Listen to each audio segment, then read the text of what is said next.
जय श्री राम। तो आपने देखा कि कैसे निधवा और बुधवा आए यहाँ पे चोरी करने तुलसीदास जी के यहाँ। अब वो निधवा बुधवा तो चले गए अपने घर, तो लेकिन तुलसीदास जी जो है ये बड़ा ही विचार कर रहे थे कि देखो ऐसा भी क्या है, एक संत के पास ऐसे सामान नहीं होना चाहिए जिसे कोई चुरा सके। तो इसलिए निधवा बुधवा आए हैं क्योंकि मेरे पास ज़रूर ऐसा कुछ था सामान जो उन्हें लग रहा था कि चुराया जा सकता है, चोरी के लायक था। तो वो कहने लगे कि मैं ऐसा कुछ भी सामान अपने पास नहीं रखूँगा जिससे कि किसी की नज़र मेरे सामान पे रहे। मैं बस अपने साथ भगवान का नाम रखना चाहता हूँ और कुछ नहीं, क्योंकि भगवान का नाम हमसे कोई चुरा नहीं सकता। और देखो सामान चोरी करने आए तो वहाँ पे भगवान को यहाँ पे पहरेदारी भी करनी पड़ी। मैं अपने भगवान को काम पे नहीं लगाऊंगा। ऐसा सोच के उन्होंने क्या किया कि जो भी उनके पास थोड़े बहुते सांसारिक द्रव्य थे, यानी कि कुछ अनाज था उनके पास और कुछ वस्त्र थे, धोतियाँ वगैरह थी और क्या था, चदरें थी 2-4। तो उन्होंने सोचा कि जो गरीब लोग हैं मैं उनको ये जो है दान में दे दूँगा। और अगले दिन ही उन्होंने क्या किया कि कुछ ज़रूरतमंद लोगों को अपनी सारी चीज़ें बाँट दी, अपने ग्रंथ वगैरह भी बाँट दिए। लेकिन जो श्री रामचरितमानस का उनकी पोथी थी वो ये किसी ऐसे व्यक्ति को देना चाहते थे जहाँ पे उनको पूरा यकीन रहे कि यहाँ पे सेफ रहेगा। तो उन्होंने क्या किया कि वहीं पे काशी जी में उनके एक मित्र रहते थे टोडरमल नाम करके। तो टोडरमल जी से वो मिलने गए और उन्होंने उनको टोडरमल जी को वो ग्रंथ जो रामचरितमानस है वो दिया और कहने लगे कि देखो इसको आप मेरी तरफ से भेंट स्वरूप रखिए और आप ही इसे रखिए।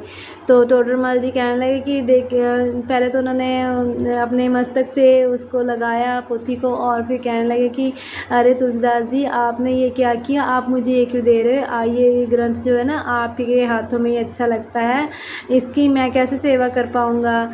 तो तुलसीदास जी कहने लगे कि देखिए मैं अपने पास कुछ भी नहीं रखना चाहता हूँ, इसलिए मैं ये आपको दे रहा हूँ क्योंकि मुझे ऐसा लगता है कि आप ही इसको सही तरीके से रख सकते हो संभाल के। तो टोडरमल जी कहने लगे कि देखो आपके पास फिर क्या रहेगा, आप मुझे ये दे दोगे। तो तुलसीदास जी कहने लगे कोई बात नहीं, मैंने तो वो कंठस्थ कर लिया, यानी कि ऐसे ही याद कर लिया, मुझे उसको पढ़ने की ज़रूरत नहीं है।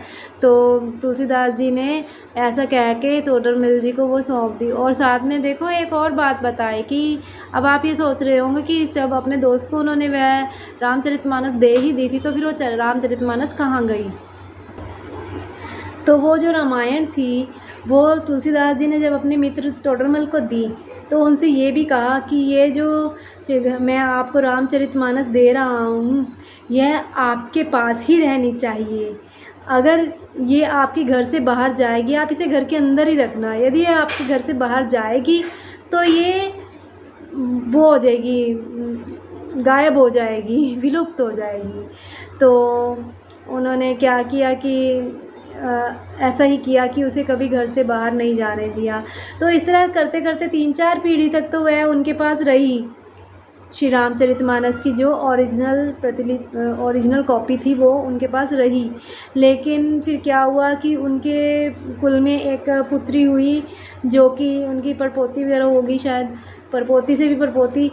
तो वो उसकी बड़ी सेवा करती थी, रोज़ उसका पाठ भी करती थी, धूप बत्ती करती थी, सब करती थी, सेवा करती थी और उसे बहुत पसंद था रामचरितमानस जी का पाठ करना। और जब उस कन्या का विवाह हुआ तो वो अपने साथ लेती गई। वो जो रामचरितमानस की पोथी थी ना वो उन्होंने चांदी की एक बनाया हुआ था, चांदी का एक सांचा बनाया हुआ था रखने के लिए, तो वो उसमें रखते थे। मुझे प्रॉपर नाम याद नहीं आ रहा उस चीज़ को क्या बोलते हैं जिसमें बुक रखते हैं, अगर आपको मालूम है तो प्लीज़ आप मुझे ज़रूर कमेंट करके बताना। तो उन्होंने वो बना रखी थी और तो उसमें वो रखते थे। तो उसने और फिर ऊपर से कपड़े में लपेट देते थे उसको। तो जब वो ससुराल गई वहाँ जाके उसने जब उसके दर्शन करने के लिए खोला तो उसने क्या देखा कि वहाँ से वो गायब हो चुकी थी, क्योंकि तुलसीदास जी ने जब दिया था तो उन्होंने यही कहा था कि घर से बाहर मत निकालना।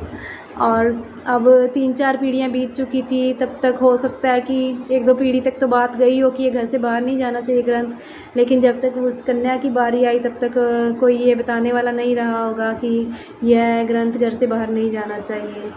तो इस वजह से जो है वो गायब हो गई। तो हमने संतों से ऐसा ही सुना है। लेकिन उस वक्त की श्री तुलसीदास जी के द्वारा जो है श्री रामचरितमानस जी की और भी प्रतिलिपियाँ बनाई गई थी, क्योंकि फ़ोटोस्टेट का ज़माना तो था नहीं, मशीनें तो थी नहीं, हाथ से ही लिखना पड़ता था। वो तो सबसे पहले वाली रचना थी ना। उसके बाद उन्होंने सेम टू सेम जो है और भी लिखी किताबें रामचरितमानस की, लेकिन वो जो है कोई कहीं अलग अलग भक्तों को उन्होंने दी। एक दूसरे से सुन के भी लोगों ने वही वाली रामचरितमानस जो है खुद भी लिखी, और तुलसीदास जी के हाथ से लिखी हुई जो है प्रतिलिपियाँ एक दो जगह आज भी हैं। अगर आप सर्च करेंगे तो ज़रूर आपको पता चलेगा कि कहाँ कहाँ है, और आप मुझे ज़रा बताना हो, ठीक है। ओके, फिर इसी तरह की जानकारी के साथ में फिर से हाजिर होंगी। तब तक के लिए जय श्री राम।